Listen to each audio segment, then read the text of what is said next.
মই কৈছো যে এই গ্যাপটো এচিউৰ্ড পেনশন স্কিম হিচাপে দিবলৈ ভাৰত চৰকাৰৰ কমিটিৰ ওচৰত আমি আৰ্জি দিছো এটা আৰ্জিৰ পিছত ভাৰত চৰকাৰৰ প্ৰতিবেদন আহিব ভাৰত চৰকাৰে অসম চৰকাৰৰ আৰ্জিটো মানি ললে আমি সেই অনুসৰি কাম কৰিম এক্স্যাক্টলি আমি হাউসত যেটো কৈছো সেইখিনি আমি ভাৰত চৰকাৰক লিখি দিছো যে সব ষ্টেটৰ কমেন্ট বিচাৰিছিল অসমৰ কমেন্ট এইটোই আছিল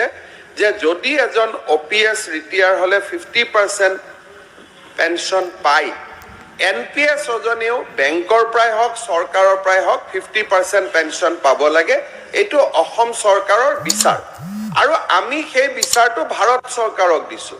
ভাৰত চৰকাৰৰ কমিটিৰ ৰিকমেন্ডেশন অহাৰ পিছতহে ৰাজ্য চৰকাৰে ব্যৱস্থা লব পাৰিব বুলি হিদিনাখনো প্ৰশ্নৰ উত্তৰত মই বাৰে বাৰে কৈছো গতিকে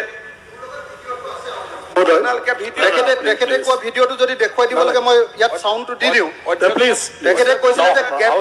যেটো ওপিএছ পালে যেটো পইচা পেনশন পালেহেঁতেন 10 বছৰ অধ্যক্ষ সেই পৰিমাণটো আৰু এনপিএছৰ পৰিমাণটো